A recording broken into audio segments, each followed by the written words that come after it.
தேவன் நம்மோடு கூட பேசும்படியாய் பரலோகத்தின் தேவனை நோக்கி பார்ப்போம். எங்களை நேசிக்கிற எங்கள் மகா பரிசுத்தமுள்ள எங்கள் பரலோக பிதாவே, உம்முடைய பரிசுத்தமுள்ள நாமத்தை வாழ்த்தி ஸ்தோத்திரிக்கிறோம். உம்முடைய பிள்ளைகளை மட்டும் பாடி துதித்து ஆராதிக்க உதவி செய்தீர். இப்பொழுதும் வந்திருக்கிற என்னோடும் எங்களோடும் பேசுவீராக. உம்முடைய வசனங்களை கேட்பதற்கு உணர்வுதாரும், வாழ்வதற்கு கிருபைதாரும். இயேசு கிறிஸ்துவின் இன்ப நாமத்தில் பிதாவே, ஆமென். தேவனின் அன்பு நம்மிலே பூரணப்பட என்ன செய்வது? இதான் தலைப்பு.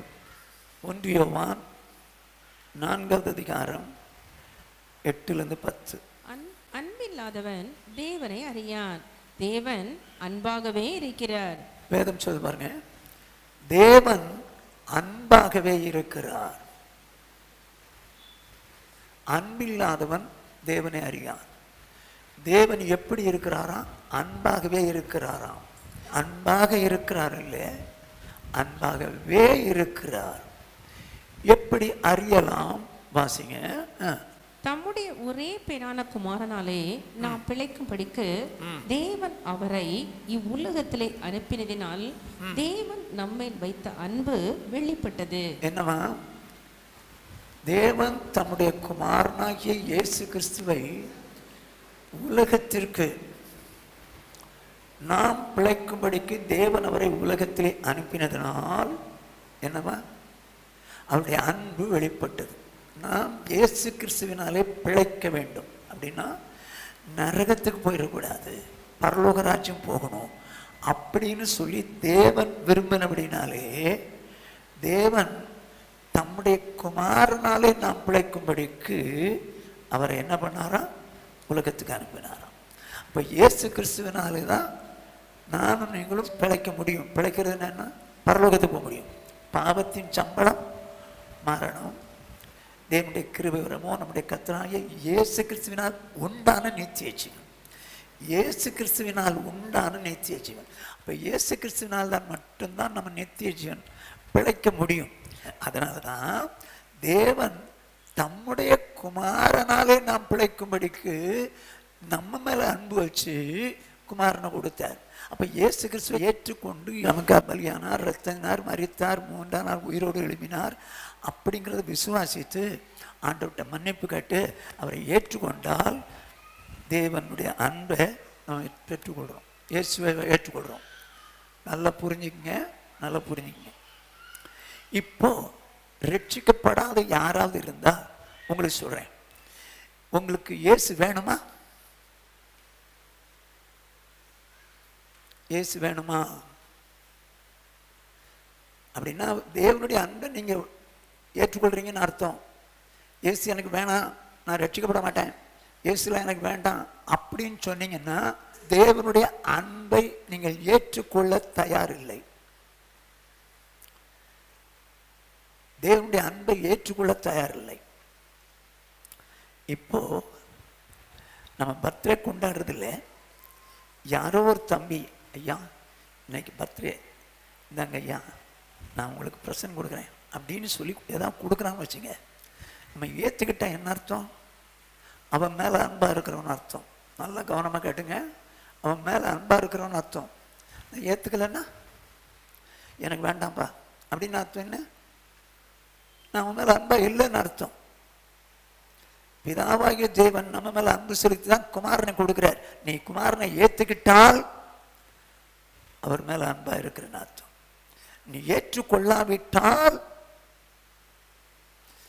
அவர் மேலே அன்பா இல்லை, அவருடைய அன்பை நீ ரெஃப்யூஸ் பண்றன்னு அர்த்தம். அருமையான வாலிப சௌரனே, சௌரியே கேள், இது வரைக்கும் நீ ரட்சிக்கப்படலைன்னா மனம் திரும்பி பாவத்தை அறிக்கையிட்டு மன்னிப்பு கேட்டு இயேசுவை ஏற்றுக்கொள். அப்படி ஏற்றுக்கொள்வானால் தேவன் அன்பாய் கொடுத்த மகனை ஏற்றுக்கொள்கிறாய்னு அர்த்தம். தேவன் நம்ம மேல அன்பு வைத்தனால தான் பிள்ளையை கொடுத்தார். பிள்ளையை கொடுத்தார். நீ அந்த பிள்ளை இயேசுவாகிய பிள்ளை வேணுமா? வேணுமா வேண்டாமா? வேணும்னா தேவனுடைய அன்பை நீ வாங்கிக்கிறேன்னு அர்த்தம். அதெல்லாம் வேணாங்க, நம்மளால ரட்சிக்கப்பட முடியாதுங்க, நான் இப்படியே தான் இருப்பேன், சர்ச்சுக்கு வேணா வருவேன் அப்படின்னு நீ சொல்லுவாயானால் தேவனுடைய அன்பு உனக்கு இல்லைன்னு அர்த்தம். தேவனுடைய அன்பு உனக்கு கிடைக்கலன்னு அர்த்தம். அப்போ இயேசுவை கொடுத்ததுனால தேவனுடைய அன்பு வெளிப்பட்டது. First point. அப்போ இயேசுவை ஏற்றுக்கொண்டவங்கெல்லாம் தேவனுடைய அன்பை விளங்கி கொண்டு இயேசுவை ஏற்றுக்கொண்டாங்க. Okay, right. இப்போ இயேசுவை ஏற்றுக்கொண்டு ஞானஸ்நானம் எடுத்துச்சிங்க. வேதம் என்ன சொல்லுது? அடுத்தாப்புல ரோமர்கள் நிருபம் 5வது அதிகாரம் 5வது வசனம். மேலும் நமக்கு அருளப்பட்ட பரிசுத்த ஆவியினாலே தேவ அன்பு நம்முடைய இருதயங்களில் ஊற்றப்பட்டிருக்கிறபடியால் அந்த நம்பிக்கை நம்மை வெட்கப்படுத்தாது. நல்ல கவனமா கேட்டுங்க. தேவ அன்பு தம்முடைய குமாரனை கொடுத்தது, நம்ம அவரை ஏற்றுக்கொண்டோம். அடுத்து உடனே அவர் என்ன செய்யறாரு? தம்முடைய பரிசுத்த ஆவியை கொடுக்கிறாரு. ஏன்? பரிசுத்த ஆவி கொடுப்பதனால தேவனுடைய அன்பு நம்ம இருதயத்தில் ஊத்துறாரு. அப்போ பரிசுத்த ஆவி பெற்றால் தேவனுடைய அன்பு நம்முடைய இருதயங்களில் ஊற்றப்படுகிறதுன்னு அர்த்தம். புரிஞ்சுக்கங்க, ஊற்றப்படுகிறதுன்னு அர்த்தம். நீங்களாம் பரிசுத்த ஆவி பெற்றீங்களா? எல்லாரும் கேட்குறேன், எல்லாரையும் கேட்குறேன், பரிசுத்த ஆவி பெற்றீங்களா? ஞானஸ்நானம் எடுத்தவங்களையும் கேட்குறேன், அவங்கள தான் கேட்குறேன், பரிசுத்த ஆவி பெற்றாச்சா? பரிசுத்த ஆவி பெறலைன்னா பரலோகத்துக்கு போக முடியாதுங்க. அவருடைய அன்பு உங்க இருதயங்களில் ஊற்றப்படலைங்க.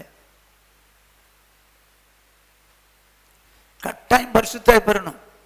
பரிசுத்த ஆவி நீங்க பெறலன்னு வச்சுங்க, பரலோகமே போக முடியாது. நீங்க வேணா சொல்லலாம், நான் ரட்சிக்கப்பட்டிருக்கேன், எனக்குள்ள பரிசுத்த ஆவி இருக்கிறார். நோ, பரிசுத்த ஆவியின் ஏவுதலால் தான் ரட்சிக்கப்படுறான். ஆனா காற்று வெளியே இருக்குது, உள்ளே இருக்கணும். உள்ள நான் செத்து போயிடுவான். பரிசுத்த ஆவியின் ஏவுதல்னால் தான் ரட்சிக்கப்பட்டீங்க. ஆனால் பரிசுத்த உள்ள வரணுமே, எப்படி வருவாரு? இந்த பிரதரன் குரூப்னு ஒன்று இருக்கு, நல்லா கவனிச்சிங்க. பிரதரன் குரூப்னு ஒன்று இருக்கு. அவங்க என்ன சொல்லுவாங்கன்னா, எபேசியர் 1ஆம் அதிகாரம் 13வது வசனம். நீங்களும் உங்கள் ரட்சிப்பின் சுவிசேஷமாகிய சத்திய வசனத்தை கேட்டு விசுவாசிகள் ஆனபோது வாக்குத்தத்தம் பண்ணப்பட்ட பரிசுத்த ஆவியால் அவருக்குள் முத்திரை போடப்பட்டீர்கள். இந்த வசனம் எபேசு சபைக்கு பவுல் எழுதுகிறார். சத்திய வசனத்தை கேட்டு விசுவாசிகள் ஆனபோது வாக்குத்தத்தம் பண்ணப்பட்ட பரிசுத்த ஆவியால் அவருக்குள் முத்திரை போடப்பட்டு. அப்ப விசுவாசிகள் ஆனபோது பரிசுத்த ஆவியினால் முத்திரை போடப்பட்டாயிற்று அப்படின்னு சொல்லி பிரதரன் குரூப் சொல்லுவாங்க. கொஞ்சம் கவனமா கேட்டுங்க. என்றைக்கு நீ மனம் திரும்பி ஞானஸ்நானம் எடுத்து விசுவாசி ஆயிட்டியோ அன்றைக்கே பரிசுத்த ஆவியானவர் உனக்குள்ள வந்துட்டார். ஏன்? வசனம் சொல்லுது பாருவாங்க, வசனம் சொல்லுவாங்க. அப்போ விசுவாசித்து ஞானஸ்நானம் பெற்ற ஒரு விசுவாசி பரிசுத்த ஆவி பெற்றவன் தானா? இந்த வசனத்தின்படி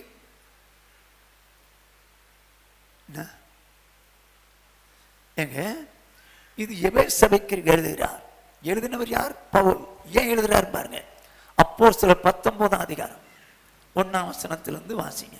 அப்பல்லோ என்பவன் கொரிந்து பட்டணத்திலே இருக்கையில் பவுல் மேடான தேசங்கள் வழியாய் போய் எபேசுவுக்கு வந்தான். நல்லா கவனிங்க. ஏன் அப்பல்லோ என்பவன் கொரிந்து பட்டணத்தில் இருக்கையில் ஸ்பெசிஃபிக்கா சொல்லி இருக்குது?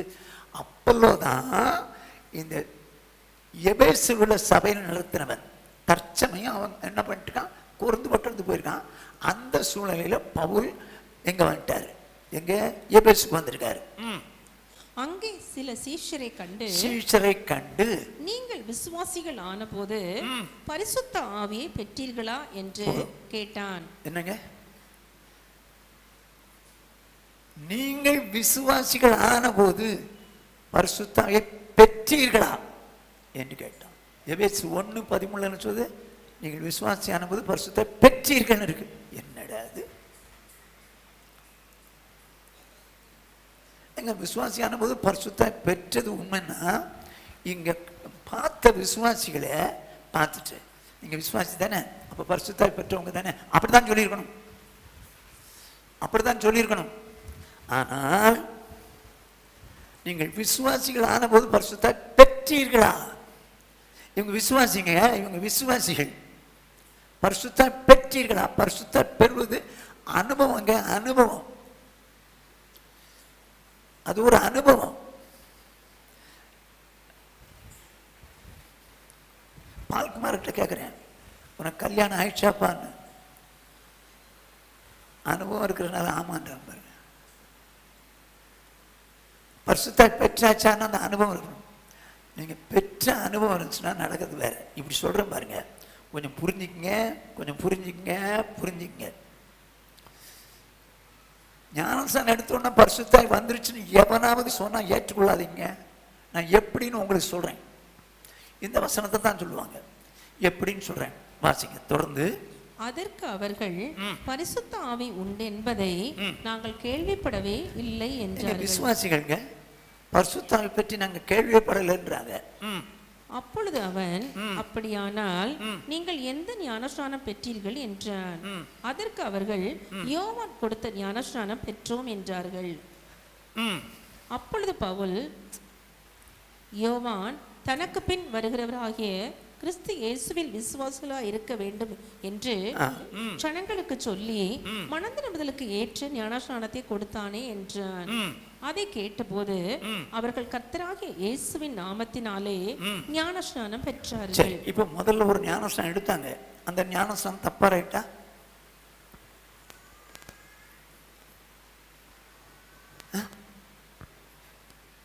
ரைட். யோவான் கொடுத்த ஞானஸ்நானம் ரைட், அதை தான் இயேசு எடுத்தார். ரைட். ஆனால் இப்போ ரெண்டாவது ஞானஸ்நானம் கொடுக்குறான். என்ன சொல்லி 4வது வசனம் போட்டிருக்குது பாருங்க. 4வது வசனம். அப்பொழுது பவுல், யோவான் தனக்கு பின் வருகிறவராகிய கிறிஸ்து இயேசுவில் விசுவாசிகளா இருக்க வேண்டும் என்று ஜனங்களுக்கு சொல்லி மனந்திரும்புதலுக்கு ஏற்ற ஞானஸ்நானத்தை கொடுத்தானே. என்னவா? இப்போ மனம் திரும்புங்க, இயேசு மேல விசுவாசம் வைங்கன்னு சொல்லி அவன் ஞானஸ்நானம் கொடுத்தான். மனம் திரும்புங்க, இயேசு மேல விசுவாசம் வைங்கன்னு. அதே போல இவங்க மனம் திரும்பி பாவங்களை அறிக்கையிட்டாங்க, ஞானஸ்நானத்தாங்க, இயேசு மேல விசுவாசம் வச்சிட்டாங்க. ஆனா இயேசு என்ன உபதேசம் பண்ணாரு? ஞானஸ்நானம் முக்கியமா, மனம் திரும்புதல் முக்கியமா? மனம் திரும்பினாங்க. இயேசு விசுவாசிக்கிறது அப்புறம் விசுவாசிங்கன்றான். யாரு?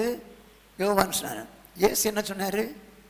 விசுவாசம் உள்ளவனாகி ஞானஸ்நானம் பெற்றவன் ரட்சிப்பான். முதல்ல விசுவாசம். என்ன விசுவாசம்? இயேசு தேவகுமாரன் எனக்காக அடிக்கப்பட்டார், ரத்தனார், மரித்தார், 3ஆம் நாள் உயிரோடு எழுப்பினார், என் பாவங்களாம் நான் அர்ப்பணித்தேன், மன்னிச்சிட்டார், ஏற்றுக்கொண்டேன் அப்படின்னு சொல்லி விசுவாசித்து ஏற்றுக்கொண்ட பிறகு பாவ மன்னிப்பு கண்டு ஞானஸ்நானம்.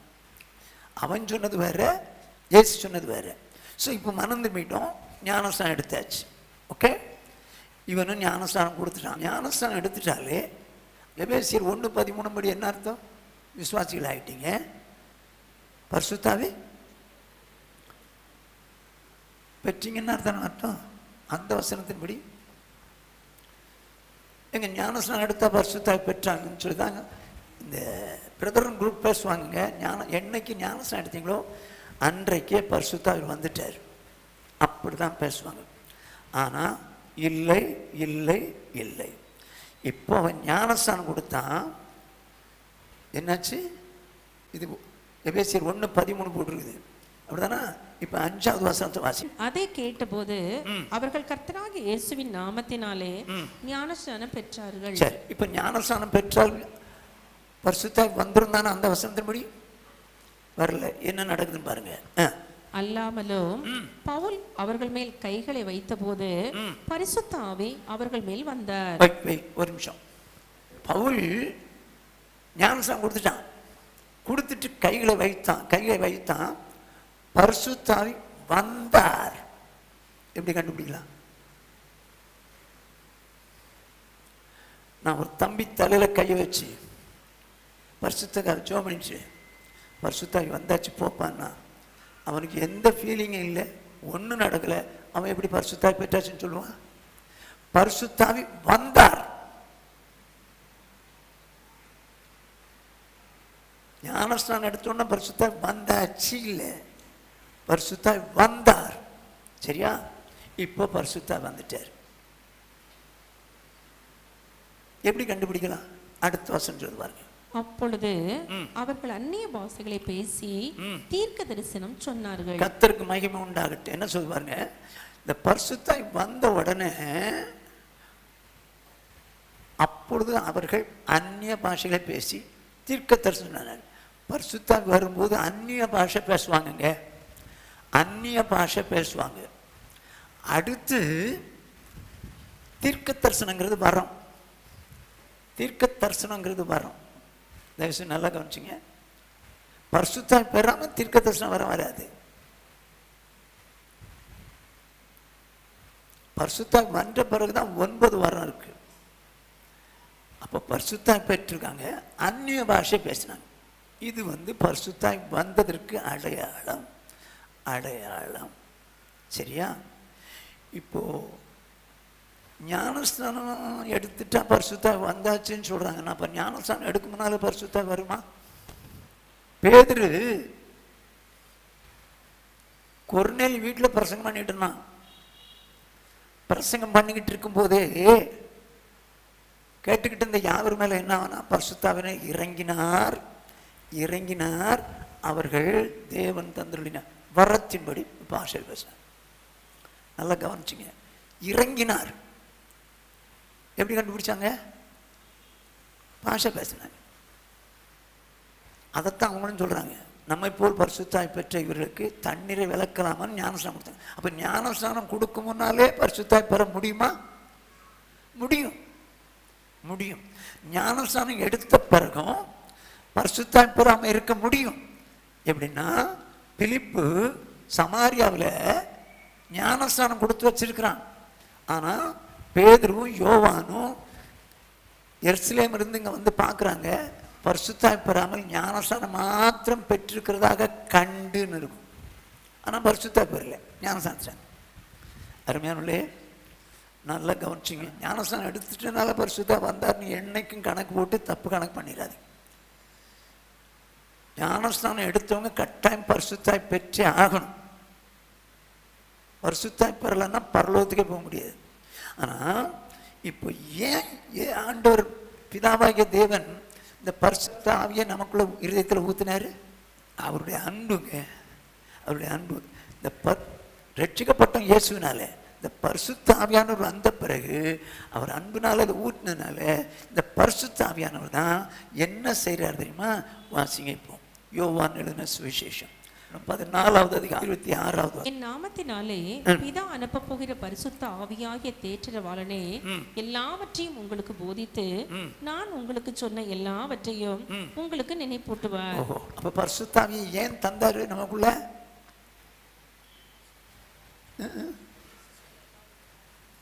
இயேசு சொன்ன எல்லாவற்றையும் நமக்கு நினைப்பூட்டார். ஏன்? நம்ம செய்வதற்காக. நாம இயேசு சொன்னதை செய்வதற்காக நமக்கு நினைப்பூட்டுகிறார் பரிசுத்த ஆவியானவர். எவ்வளவு அன்புள்ள ஆண்டவர் பாருங்க, பரிசுத்த ஆவி தர்றார். சரி, இப்போ பரிசுத்த ஆவி வந்துட்டார். ஒன்று தேவனுடைய அன்பினால தான் இயேசு கொடுத்தாரு, தேவனுடைய அன்பினால தான் பரிசுத்த ஆவி கொடுத்தார். இப்போ அவருடைய அன்பு, தேவனுடைய அன்பு நம்ம வாழ்க்கையில் பூர்ணப்படுறதுக்கு என்ன செய்யும்? வேதம் சொல்லுது, வாசிங்க. 1 யோவான் 2வது அதிகாரம் 4வது 5வது வசனங்கள். அவரை அறிந்திருக்கிறேன் என்று சொல்லியும் அவருடைய கற்பனைகளை கை கொள்ளாதவன் பொய்யனா இருக்கிறான். நல்லா கவனிச்சுங்க இந்த வசனத்தை. அவரை அறிந்திருக்கிறேன் என்று சொல்லியும், அறிந்திருக்கிறவனா யாருங்க? அறிந்திருக்கிறவனா யாரு? யார் அவர் அறிய முடியும்? உங்களுக்கு தெரிஞ்சா கூட சொல்ல மாட்டீங்க, அந்த நேரத்தில் ஞாபகம் வராது. அறிந்திருக்கிறேன்னு சொல்றாங்க அப்படின்னு அறிந்தவன் யார்? அவரை அறிந்தவன் யார்? இப்படியே வச்சுங்க. ஓசியா தீர்க்கதரிசன புஸ்தகம் 2வது அதிகாரம் 19வது 20வது வசனங்கள்.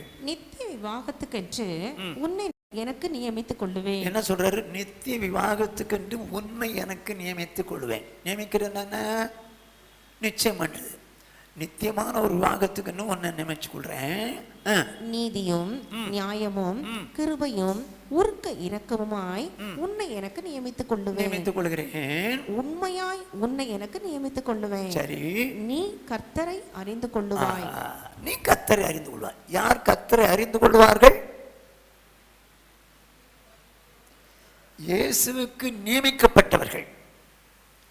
இயேசுவுக்கு நியமிக்கப்பட்ட நியமிக்கப்பட்டவர்கள் தான் அறிந்து கொள்வாங்க. அப்படின்னு அர்த்தம் என்ன? நியமிக்கிறேன்னு நிச்சயம் பண்றது. நிச்சயம் பண்றதுனால நம்ம எப்படி நிச்சயம் பண்றாங்க? உடன்படிக்கை, ஞானஸ்நானத்தில் உடன்படிக்கை பண்றாங்க. அப்படி உடன்படிக்கை பண்ணுகிறவர்கள் மாத்திரமே இயேசுவை அறிய முடியும். அதைத்தான் சொல்லுது. இப்போ 1 யோவான் வாங்க. 1 யோவான் 2ஆம் அதிகாரம் 4வது 5வது வசனம். அவரை அறிந்திருக்கிறேன் என்று சொல்லியும். அப்படின்னு அறிந்திருக்கிறேன் யார் அறிவாங்க? ஞானஸ்நானம் பெற்றவங்க. அவர் எனக்கு நல்லா தெரியும், அவருடைய வார்த்தையெல்லாம் நல்லா தெரியும் அறிந்திருக்கிறேன் என்று சொல்லுகிறவர்கள் அவருடைய கற்பனைகளை கை கொள்ளாதவன். அப்படி அவர்களை கற்பனைகளை கை கொள்ளாதவன் பொய்யனா இருக்கிறான். போதுமா? நல்லா கவனமா கேட்டுங்க. அவரை அறிந்திருக்கிறேன்னு சொல்ல அப்படின்னு ரட்சிக்கப்பட்டு ஞானஸ்நானம் எடுத்தவன் ஆண்டோட வசனத்தை கை கொள்ளலனா அவன் பொய்யன். சௌர்ணே சௌரியே, படிக்காதவன் பொய்யன்னு சொல்லல, ஆண்டோட வசனத்தை கை கொள்ளாதவன் பொய்யன். எத்தனை வசனத்தை கை கொள்ளாம இருக்கிற? எத்தனை வசனம் உனக்கு தெரியும், ஆனா ஏன் கை கொள்ள முடியல? ஏன்? பாரமா இருக்குதா? கஷ்டமா இருக்குதா? இல்லை யாருக்காவோ நீ முடியலையா? நீ பொய்யன். அவருடைய வசனத்தை நீ கை கொள்ளலன்னா பொய்யன் சொல்லிட்டு அடுத்த வசனம் பாருங்க. அவனுக்குள் சத்தியம் இல்லை, அவருடைய வசனத்தை கை கொள்ளுகிறவனிடத்தில். அவனுக்குள் சத்தியம் இல்லை, அவருடைய வசனத்தை கை கொள்ளுகிறவனிடத்தில் தேவ அன்பு மெய்யாக பூரணப்பட்டிருக்கும். கர்த்தருக்கு மகிமை உண்டாகட்டும். அவருடைய வசனத்தை கை கொள்றதில் தேவ அன்பு மெய்யாய் பூர்ணப்பட்டிருக்கும். இப்ப தேவனுடைய அன்பு உங்களுக்குள்ள எனக்குள்ள பூரணமா இருக்கணும்னு நினைக்கிறேன். தேவ அன்புனால இயேசுவை ஏத்துக்கிட்டோம். தேவ அன்பினால பரிசுத்தாய் வந்தார். தேவ அன்பு நமக்கு பூர்ணமா வேணும்னா என்ன செய்யணுமா? வசனத்தை எல்லாம் கை கொள்ளணும். நீங்க வசனம் எல்லாம் கை கொண்டீங்கன்னா தேவனுடைய அன்பு பூர்ணமா நமக்கு வாங்கும். எங்க தேவனுடைய அன்பு பூர்ணமா உங்களுக்கு வேணுமா? வசனத்தை கை கொள்றவங்களா இருக்கணுங்க. வசனம் எல்லா வசனத்தையும் கை கொள்ளணும். இப்போ இயேசு கிறிஸ்து இந்த உலகத்துக்கு வந்தார். இயேசு கிறிஸ்து இடத்துல தேவன் பிரியமா இருந்தார். அவர் மேல பூர்ண அன்புள்ளவராக இருந்தார் பிதா. என்ன சொல்றாரு? இப்போ கொஞ்சம் சில காரியங்களை சொல்றேன். மத்தேயு எழுதின சுவிசேஷம் 3வது அதிகாரம் 17வது வசனம். அன்றியும் வானத்திலிருந்து ஒரு சத்தம் உண்டாகி, இவர் என்னுடைய நேசகுமாரன், இவரில் பிரியமா இருக்கிறேன் என்று உரைத்தது. சரி, இப்போ ஞானஸ்நானம் வெளியே வராரு. என்ன சத்தம் வருது? இவர் என் நேசகுமாரன், இவரில் பிரியமா இருக்கிறேன். தேவனுக்கு பிரியமான ஒரு வாழ்க்கை வாழ்ந்திருக்கிறார் இயேசு. அதனாலதான் சொல்றாரு இவரில் பிரியமா இருக்கிறேன். எப்படி பிரியமா இருந்தார்? இவர் மேல பிரியமா இருக்கிறேன்னு சொன்னாரு. எப்படி பிரியமா இருந்தார்? வாசிங்க அதே அதிகாரம்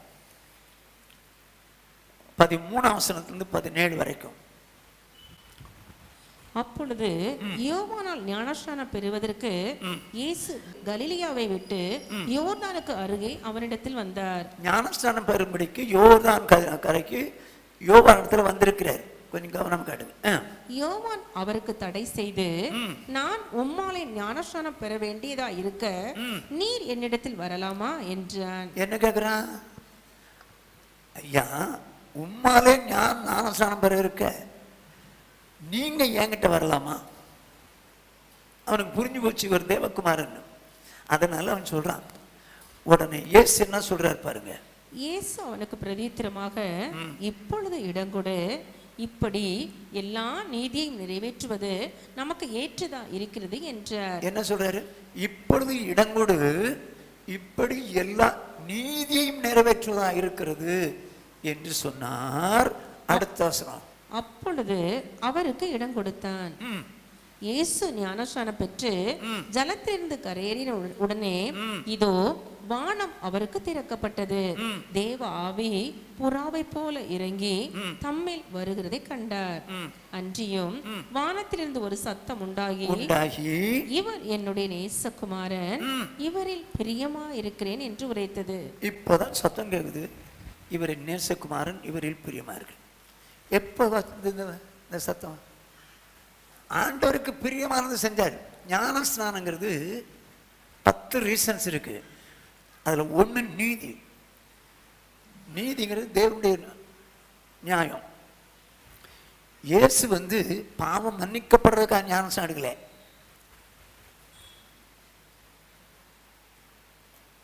இயேசு மறிக்கிறதுக்காக ஞானஸ்நானம் எடுக்கல. வேதம் சொல்றது அது நீதி, தேவ நீதி, தேவனுடைய வசனம். அதனால தான் அவர் ஞானஸ்நானம் எடுத்தார். அதனால் தேவன் சொன்ன வசனத்திற்காக ஞானஸ்நானம் எடுத்தார்.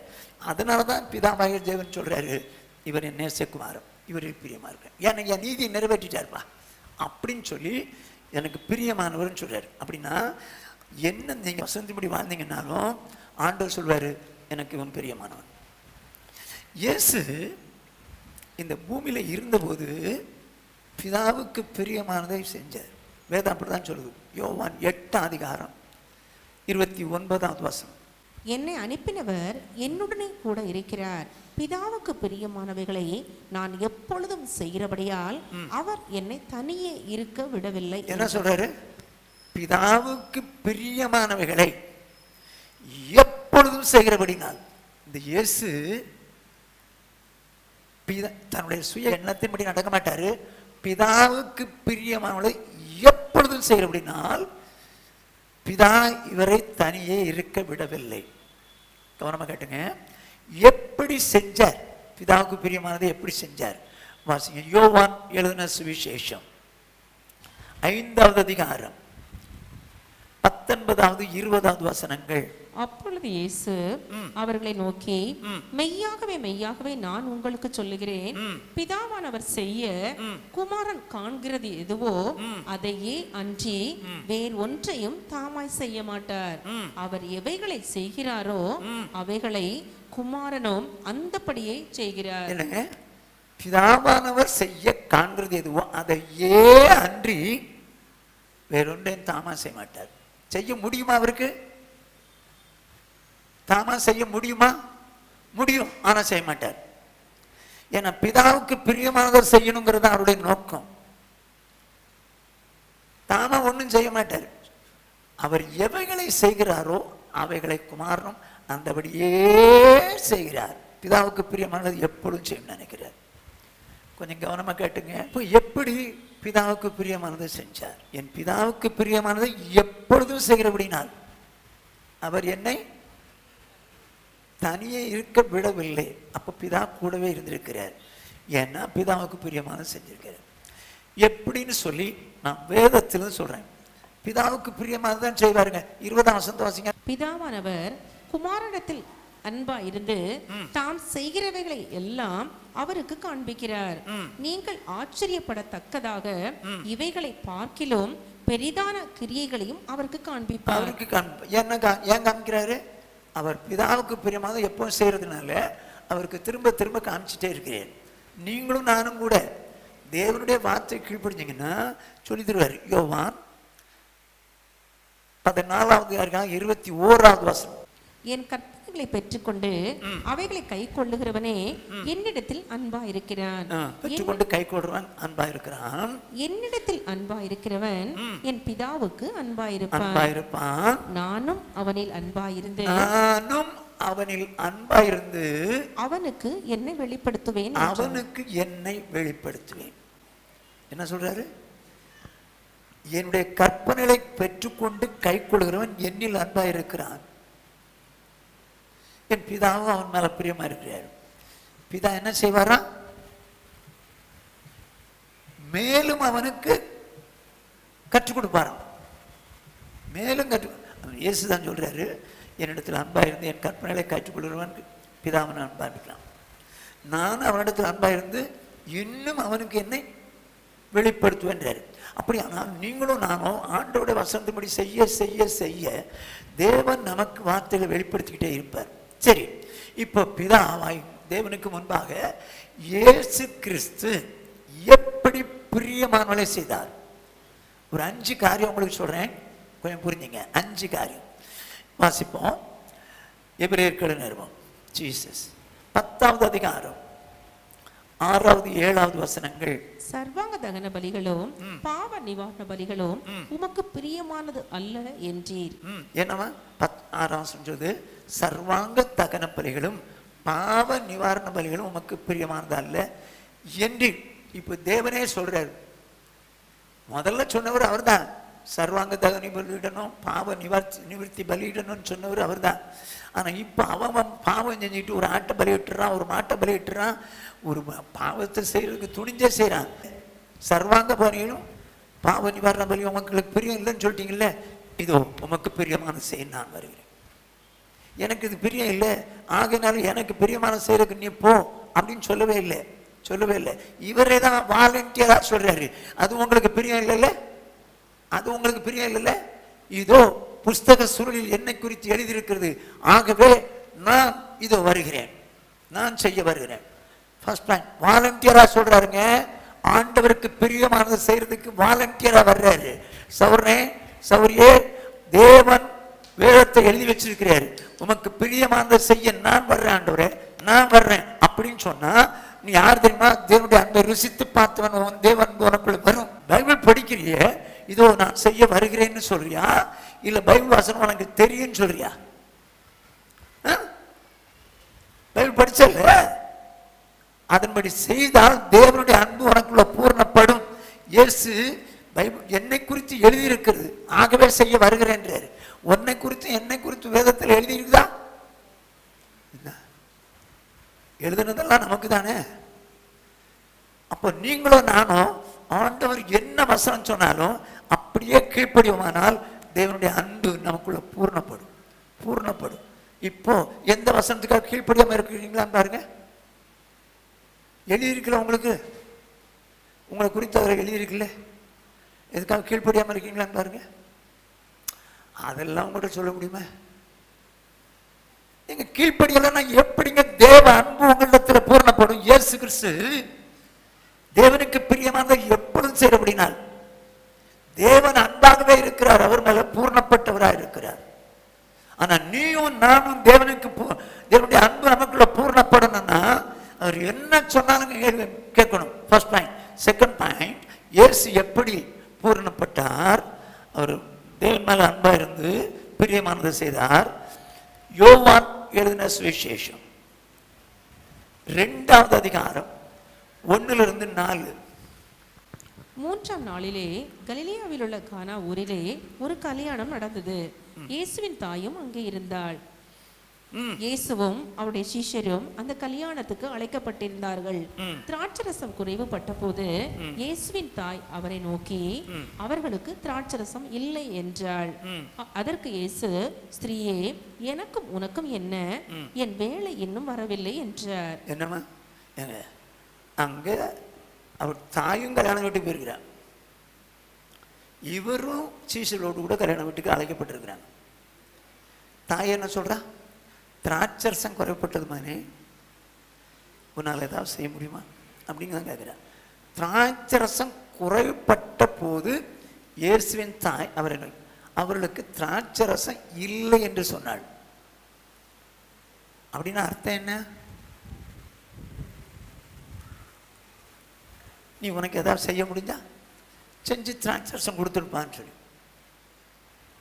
இப்போ பெற்றோரை கனம் பண்றது அவசியம் தானே, தாயை கனம் பண்றது அவசியம் தானே. தாய் என்ன சொன்னாங்க? தப்பாக சொல்லிட்டாங்க, திராட்சரசம் குறைஞ்சிருக்கு, அதுக்கு ஏதாவது வழி பண்ணுப்பா. அப்போ எங்க அம்மா சொல்லிட்டாங்க, நான் உடனே செய்யறேன்னு தானே சொல்லணும். என்ன சொல்றாரு பாருங்க. அதற்கு இயேசு, ஸ்திரீயே, எனக்கும் உனக்கும் என்ன?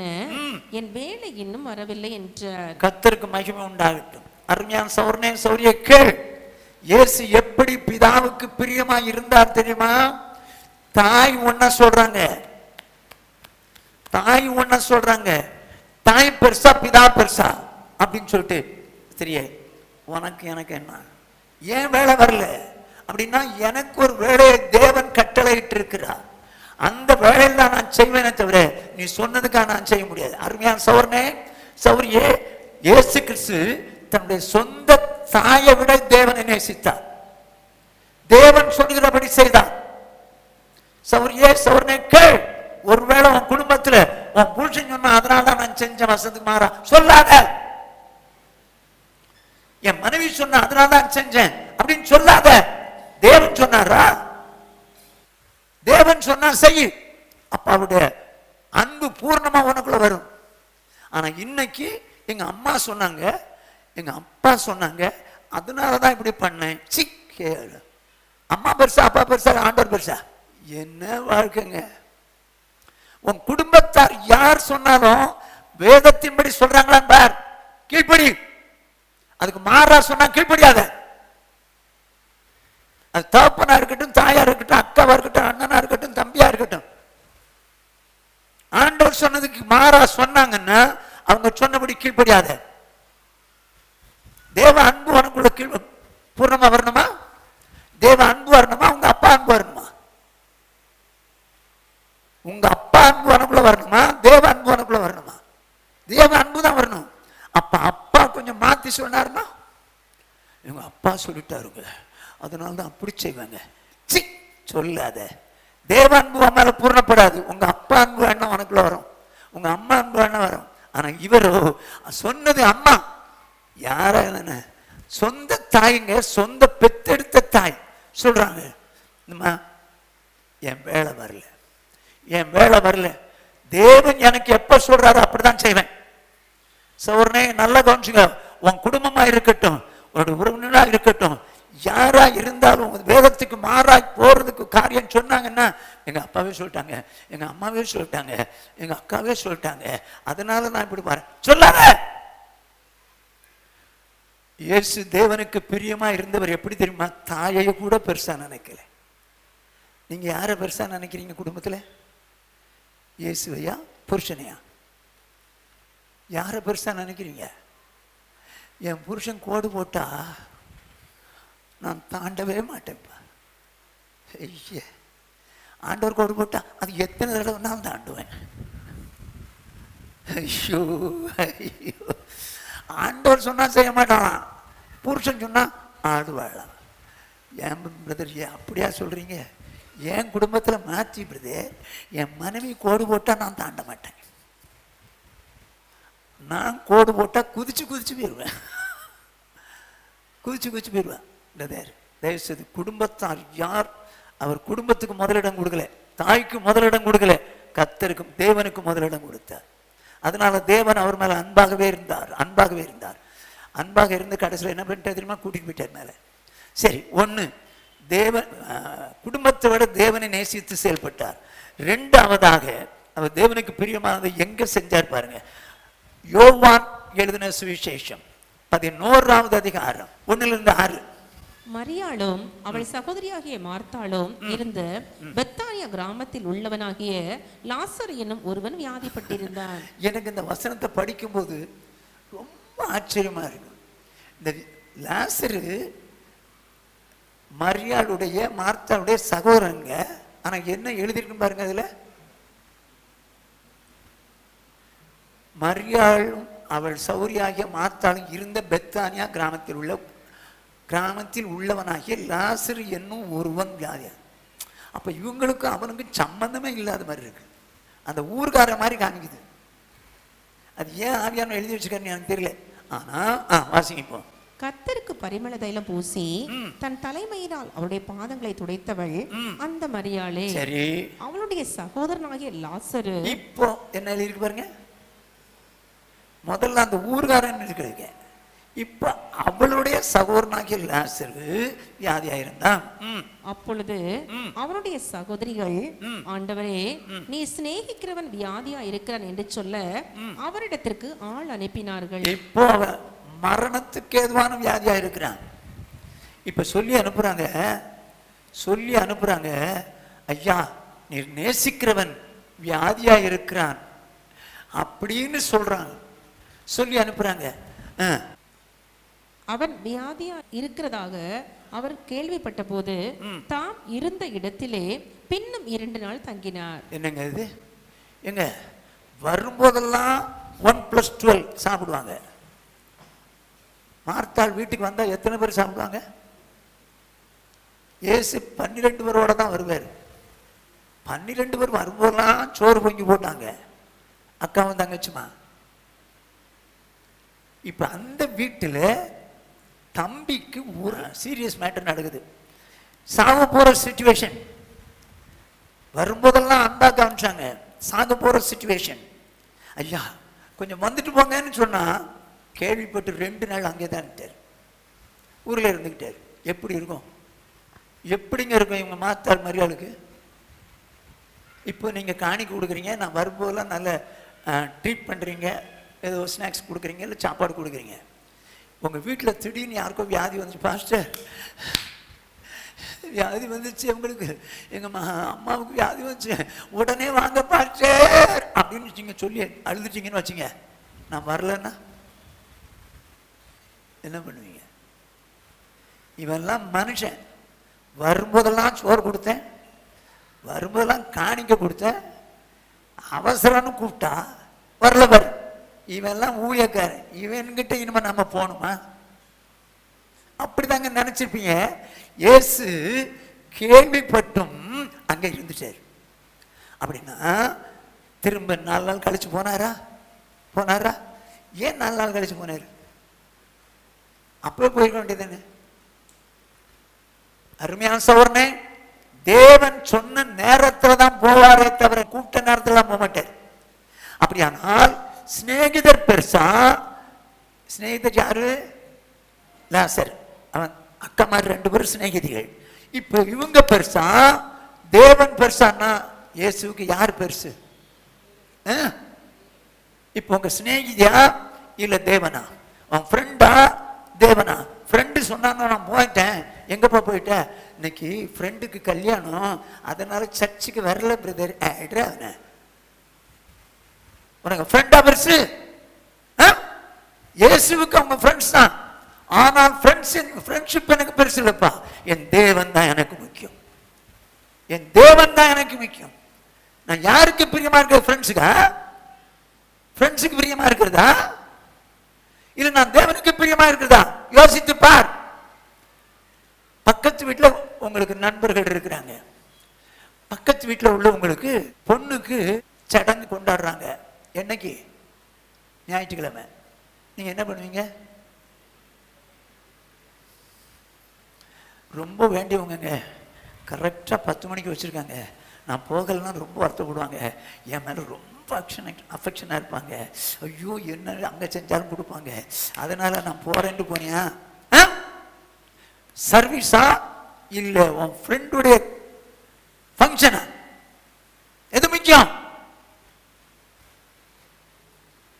ஃப்ரெண்டை விட தேவன் பெரியவர் ஐயா.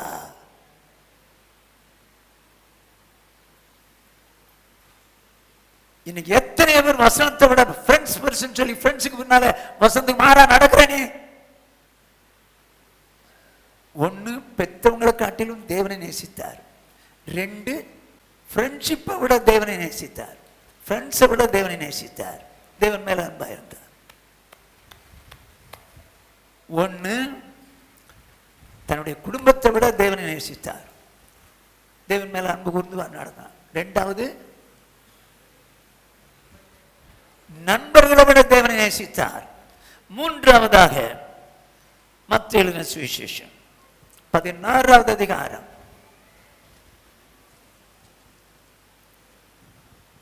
21 23 வரைக்கும். அது முதல் இயேசு தாம் எருசலேமுக்கு போய் மூப்பராலும் பிரதான ஆசாரியராலும் வேத பாரகராலும் பல பாடுகள் பட்டு கொலையுண்டு 3ஆம் நாளில் எழுந்திருக்க வேண்டும் என்பதை தம்முடைய சீஷர்களுக்கு சொல்ல தொடங்கினார். இந்த காரியம் தேவனுடைய சித்தப்படி சொல்றாரா இல்ல இவரா சுயமா சொல்றாரா? தேவனுடைய சித்தப்படி சொல்றாரு.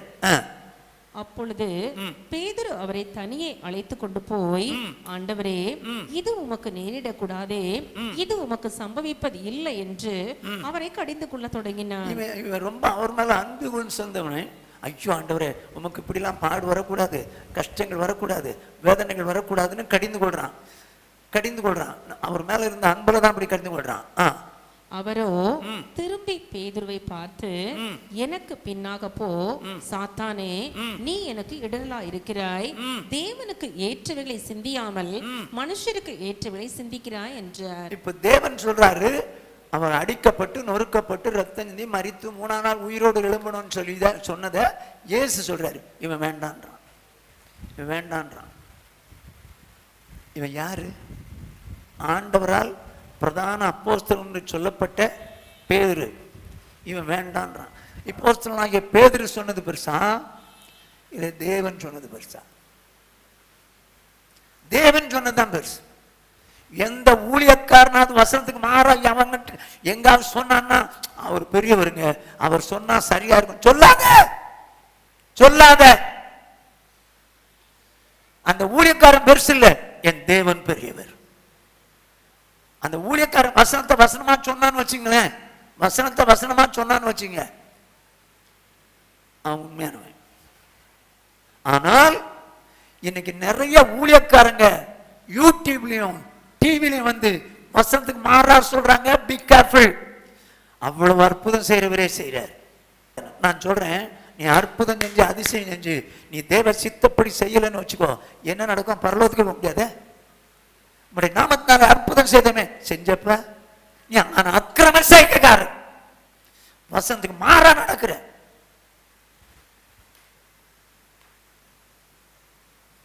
நான் உன்னை அறியேன்.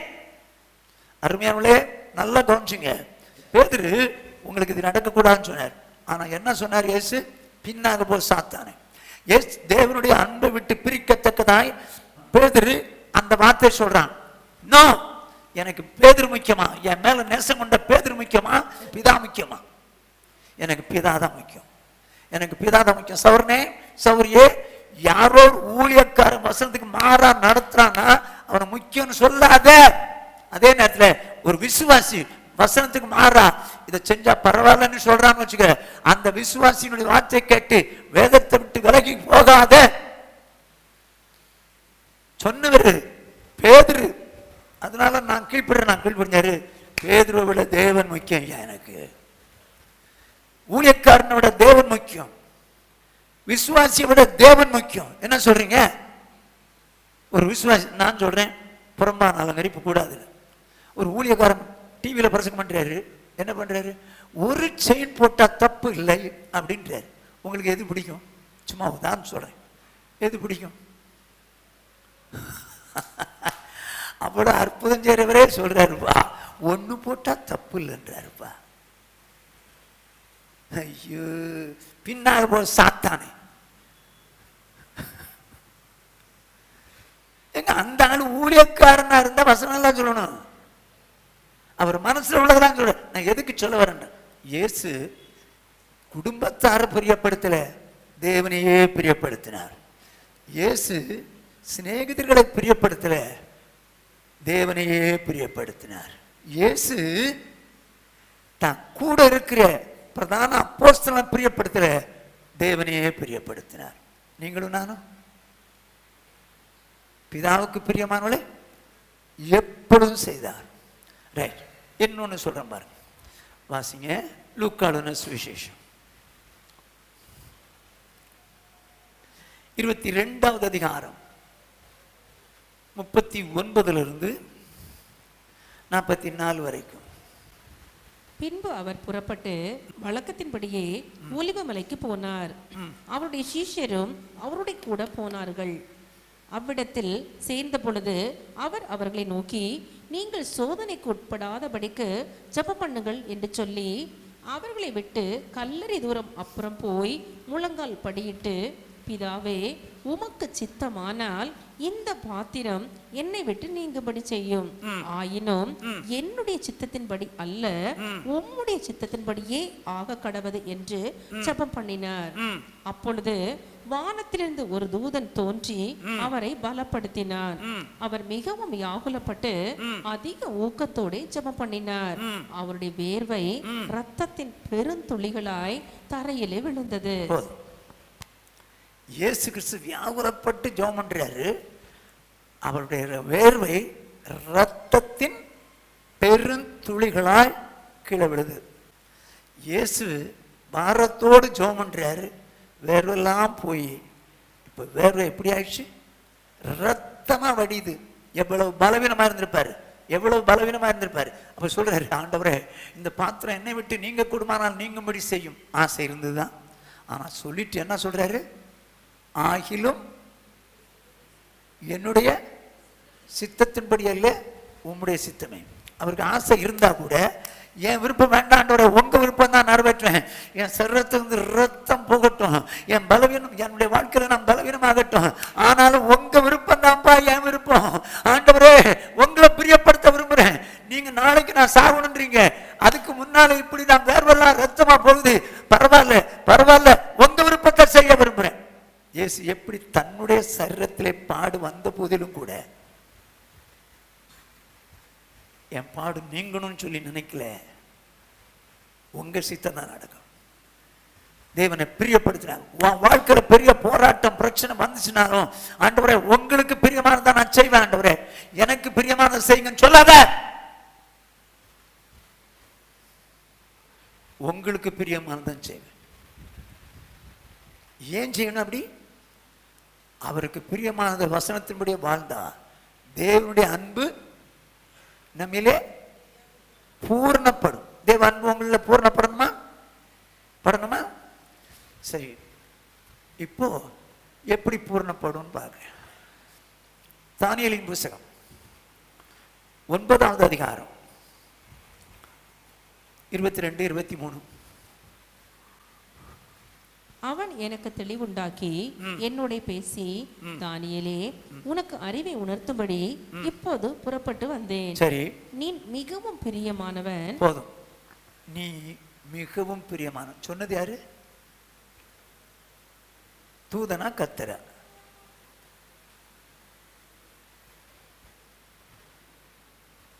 எங்க தூதன் சொன்னான். தூதன் கர்த்தர் சொன்னதை சொல்லுவானா, இவனா இஷ்டத்துக்கு சொல்லுவானா? கர்த்தர் சொன்னதான் சொல்லுவான். கர்த்தர் சொல்றாரு, நீ எனக்கு மிகவும் பிரியமானவன், நீ எனக்கு மிகவும் பிரியமானவன் சொல்லி கர்த்தர் சொல்றாரு. எப்படி பிதாவுக்கு இயேசு பிரியமானவன், இவர் சொல்றாரு எனக்கு மிகவும் பிரியமானவன் இவனை சொல்றாரு. எங்கோ இருக்கிற தேசத்துல வந்து தேவனுக்கு பிரியமா இருக்கிறான். எப்படி பிரியமா இருக்க முடியுங்க? அவன் சொல்றான், தானியேலின் புத்தகம் 6வது அதிகாரம் 22வது வசனம். சிங்கங்கள் என்னை சேதப்படுத்தாதபடிக்கு தேவன் தம்முடைய தூதனை அனுப்பி அவைகளின் வாயை கட்டி போட்டார். அது ஏனென்றால் அவருக்கு முன்பாக நான் குற்றமற்றவனாய் காணப்பட்டேன். கர்த்தருக்கு மகிமை உண்டாகும். ராஜாவாகிய உமக்கு முன்பாகவும் நான் நீதிகேடு செய்ததில்லை என்றான். அவருக்கு முன்பாக நான் குற்றமற்றவனாய் காணப்பட்டேன். தேவனுக்கு முன்பாக குற்றம் அற்றவனாய் காணப்பட்டான் தானியேல். நீ மிகவும் பிரியமானவன், எனக்கு முன்னால குற்றம் இல்லாத ஒரு வாழ்க்கை வாழ்றிய, எனக்கு மிகவும் பிரியமான. எப்படிங்க குற்றம் இல்லாம வாழ முடியும்? தேவனுக்கு முன்பாக குற்றம் இல்லாத ஒரு வாழ்க்கை வாழ முடியுமா? முடியுமா? எப்படி வாழ முடியும்? எல்லாருக்கும் தெரிஞ்ச வசனம் தான், பிலிப்பியர். ஜீசஸ்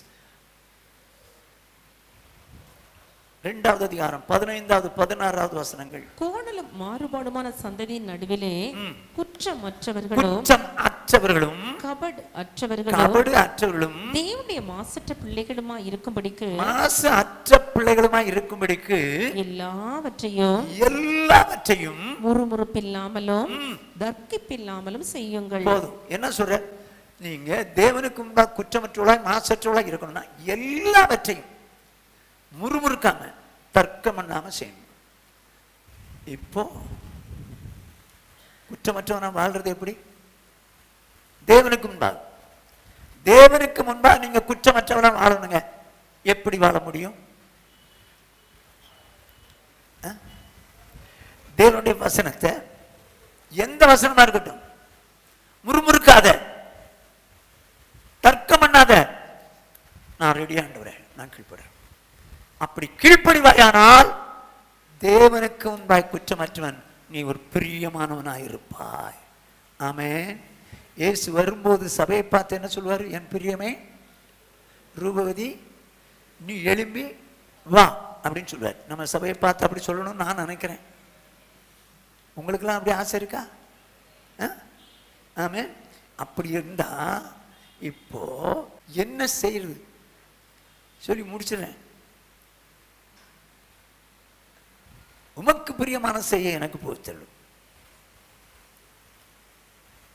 தேவனுடைய அன்பு உன் மேல என் மேல பூர்ணமா விளங்கணும்னா வசனம் என்ன சொல்றது அப்படியே வாழ்றதுக்கு கேட்பாங்க. அப்படின்னா பூர்ணப்பட்டவங்களாகவும் பூர்ணப்பட்ட சபையை கத்த தூக்கிட்டு போயிடுவார். இயேசு இந்த உலகத்தில் வாழ்ந்தார். ஒரு நாள் திடீர்னு சொல்லி எல்லா அப்போஸ்தலரும் பார்த்துட்டு இருக்கத்தக்கதாக இயேசு வானத்துக்கு பறந்துட்டார். வானத்துக்கு போயிட்டே இருக்காரு. உடனே 2 தூதர்கள் சொல்றாங்க, கலிலேயராகிய மனுஷரே, ஏன் வானத்தை அண்ணாந்து பார்த்து நிற்கிறீர்கள்? இயேசு வானவர் எப்படி வானத்துக்கு எடுத்துக்கொள்ளப்பட்டாரோ அப்படியே திரும்ப வருவார் அப்படின்னு சொன்னார். அப்போ இயேசு வானவர் எடுத்துக்கொள்ளப்பட்டார். எப்படி தெரியுமா?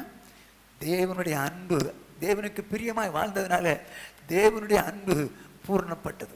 இங்க ஒரு மனுஷனை சொல்லிட்டு நான் முடிக்கிறேன். எபிரேயர் நேரம் 11வது அதிகாரம் 5வது 6வது வசனங்கள். விசுவாசத்தினாலே ஏனோக்கு மரணத்தை காணாதபடிக்கு எடுத்துக்கொள்ளப்பட்டார். இப்ப மரணத்தை காணாதபடிக்கு எடுத்துக்கொள்ள இயேசு மரித்து 3ஆம் நாள் உயிரோடு இருந்தார். ஆனா இங்க என்ன சொல்லுது? ஏனோக்கு மரணத்தை காணாதபடிக்கு உயிரோடு எடுத்துக்கொள்ளப்பட்டான். தேவன் அவனை எடுத்துக்கொண்டபடியினாலே, தேவன் அவனை எடுத்துக்கொண்டார். இயேசு வர போறாரா? எதுக்கு வர்றாரு? நம்மளை எடுத்துட்டு போக தானே தேவன் அவனை எடுத்துக்கொண்டார். எடுத்துக்கொண்டபடினாலே அவன் காணப்படாமல் போனான். அவன் தேவனுக்கு பிரியமானவன் என்று அவன் எடுத்துக்கொள்ளப்படுவதற்கு முன்னமே சாட்சி பெற்றான். விசுவாசம் இல்லாமல் தேவனுக்கு பிரியமா இருப்பது கூடாத காரியம். என்ன விசுவாசம்? விசுவாசத்தினால்தான் தேவனுக்கு பிரியமான சாட்சி பெற்று எடுத்துக்கொள்ளப்பட்டான். உயிரோடு இருக்கும் 300 வருஷம் தேவனோடு கூட சஞ்சரிக்கிறான். 300 வருஷம் சஞ்சரித்த போது திடீர்னு சொல்றாரு, எனக்கு நீ எனக்கு பிரியமானவன், வா போலாம் அப்படின்னு கூட்டிட்டு போயிட்டாரு. அவருடைய அன்பு அவன் மேல பூர்ணமா இருந்ததுனால ஒரு நாள் காணப்படாம போயிட்டான், கூட்டிட்டு போயிட்டாரு. அருமையான சௌரியே, என் இயேசு சீக்கிரம் வரப்போகிறார். ஆண்டவருடைய அன்பு உன் மேல இருந்துச்சுன்னா, பிரியமானவளே, நீ பிரியமானவனே வா, எழுப்பி வா, எனக்கு பிரியமானவன் வான்னு சொல்லி கூப்பிட்டு போறாரு. நம்ம போலாமா? பிரியமா இருக்கணுமா? என்ன சொல்றீங்க? ஆமென். பிரியமா இருக்கணும்னு நினைச்சீங்க. தானியேல் மிகவும் பிரியமானவன். எப்படி வாழ்ந்தான்? தேவனுக்கு முன்பாக குற்றமற்றவன். ஆண்டவரே, நீங்க என்ன சொன்னாலும் கீழ்ப்படிய தயார். நீங்க என்ன சொன்னாலும் கீழ்ப்படிய தயார். என் வாழ்க்கையை உமக்கு ஒப்பு கொடுக்குறேன் ஆண்டவரே, என் வாழ்க்கையை உமக்கு ஒப்பு கொடுக்குறேன் ஆண்டவரே. இந்த கால வேளையில தேவனுடைய அன்பினாலே இயேசு ஏற்றுக்கொண்டேன். தேவனுடைய அன்பினாலே பரிசுத்தாய் பெற்றுக்கொண்டேன். தேவனுடைய அன்பு என் வாழ்க்கையில் பூர்ணப்பட வேண்டும் என்று விரும்புகிறேன். ஆகவே இயேசுவை போல நானும் என் தகப்பனே இயேசுவை போல நானும் பூர்ணப்பட கர்த்தாவே எனக்கு உதவி செய்யுங்க. எப்படி தேவனுக்கு பிரியமானவராய் இருந்து எப்படி பிதாவாகிய தேவன் அவரை எடுத்துக்கொண்டாரோ அப்படியே நானும் பிரியமானவராய் வாழ விரும்புகிறேன். நீங்க எடுத்துக்கொள்ளணும் ஆண்டவரே. இயேசு வரப்போகிறார். நம்ம கர்த்தருடைய கிருபையினால பறந்து போகணும். ஆமென். ஆண்டவர்கிட்ட சொல்லுவோமா? ஆண்டவரே, ஏனோக்கும் ஒரு மனுஷன்தான், நானும் ஒரு மனுஷன்தான். அவன் காலத்துல இருந்தவங்களுக்குள்ள அவன் தேவனுக்கு பிரியமானவன். நம்ம காலத்துல நம்ம தேவனுக்கு பிரியமா இருக்கணும். என்ன சொல்றீங்க? அவன் காலத்துல இருந்திருந்தா நான் பிரியமா இருந்திருப்பேன் பிரதேர். இது பொல்லாத உலகம் பிரதேர், இதுல இருக்க முடியாதுன்னு சொல்லாதீங்க. இதுக்கு மத்தியில நீங்களும் நானும் தேவனுக்கு பிரியமா இருக்கும். தேவனுடைய அன்பு உங்க வாழ்க்கை பூர்ணமா விளங்கணுமா? தேவனுடைய அன்பு உங்க வாழ்க்கையில பூர்ணப்படணுமா? ஆண்டவரே, நீங்க சொல்றபடி எல்லாம் நான் வாழுவேன். எனக்கு என் குடும்பம் பெருசு இல்லை, என் சிநேகிதர்கள் பெருசு இல்லை ஆண்டவரே, என்னுடைய ஊழியர்கள் பெருசு இல்லை ஆண்டவரே, சிஷ்யர்கள் பெருசு இல்லை, அதே நேரத்தில் என் உயிரும் பெருசு இல்லை, என்னுடைய ஆண்டவரே பர்சனல் வாழ்க்கையும் பெருசு இல்லை. எனக்கு நீங்க தான் ஐயா பெருசு, எனக்கு நீங்க தான் பெருசு. உமக்காக நான் வாழ ஒப்பு கொடுக்குறேன், உமக்காக வாழ என்னை ஒப்பு கொடுக்குறேன். எல்லாம் வாயத்திறன்னு சொல்லுங்க பார்ப்போம். எல்லாம் வாயத்திற்கு எல்லாம் முழங்கால் படிங்க. எங்களை நேசிக்கிற எங்கள் மகா பரிசுத்தமுள்ள எங்கள் பரலோக பிதாவே, உம்முடைய பரிசுத்தமுள்ள நாமத்தை வாழ்த்தி ஸ்தோத்திரிக்கிறோம். கிருபை இரக்கமுள்ள தேவனே உம்மை ஸ்தோத்திரிக்கிறோம். தகப்பனே, இந்த நாளிலும் நாங்கள் உம்முடைய சன்னிதானத்தில் வந்து உடைய பிள்ளைகள் பாடி துதித்து ஆராதிக்க வைத்தீர். உடைய வார்த்தைகளை நாங்கள் கேட்க வைத்தீர். இயேசுவை போல உமக்கு பிரியமானதை நாங்கள் எப்பொழுதும் செய்யும்படிக்கு எங்களுக்கு அப்படிப்பட்ட தேவ அன்பின் ஆவியை எங்களுக்கு நீ தர வேண்டுமென்று செபிக்கிறோம். உம்முடைய அன்பு எங்களுக்குள்ளே பூர்ணமாய் பெருகட்டும் ஆண்டவரே, பூர்ணப்படட்டும் ஆண்டவரே. ஆண்டவரே, நீங்கள் விரும்புகிறபடி நாங்கள் வாழ்ந்து இயேசு கிறிஸ்து வரும்போது பூர்ணப்பட்டவளாய் அவரை சந்திக்க நாங்கள் பறந்து வர கர்த்தர் எங்களுக்கு கிருபை தருவீராக. வந்து எல்லாரையும் ஆசீர்வதித்து சமாதானத்தோடு கூட அனுப்புங்க, ஆசீர்வதிங்க. ஆண்டவராக இயேசு கிறிஸ்து எந்த நாளில் வந்தாலும் அவரை சந்திக்க எங்களை ஆயத்தப்படுத்துங்க. யுத்தம் நடக்குதுப்பா, இஸ்ரேல் தேசத்தை ஆசீர்வதிங்க. ஆண்டவரே ஸ்தோத்திரிக்கிறோம். சமாதானத்தோடு அவங்க வாழட்டும், யுத்தம் நின்று போகட்டும் ஆண்டவரே, சமாதானம் உண்டாகட்டும். இயேசு கிறிஸ்து என்ப நாமத்தில் பிதாவே. என் ஆத்மாவே ஸ்தோத்திரி, என்னுடைய பரிசுத்த நாமத்தை ஸ்தோத்திரி. என் ஆத்மாவே கர்த்தரை ஸ்தோத்திரி, அவர் செய்த சகல உபகாரங்களை மறவாதே. ஆமென். நம்முடைய கர்த்தராகிய இயேசு கிறிஸ்துவினுடைய கிருபையும் பிதாவாகிய தேவனுடைய அன்பும் பரிசுத்த ஆவியானுடைய ஐக்கியமான அந்யோன்யமும் ஆறுதலும் சமாதானமும் என்றும் என்றும் நம்மனவரோடும் உலகில் உள்ள சகல பரிசுத்தவான்களோடு காப்பதாக. ஆமென். ஹல்லேலூயா, ஹல்லேலூயா, ஹல்லேலூயா. கர்த்தர் உங்க எல்லாரையும் ஆசீர்வதிப்பாராக.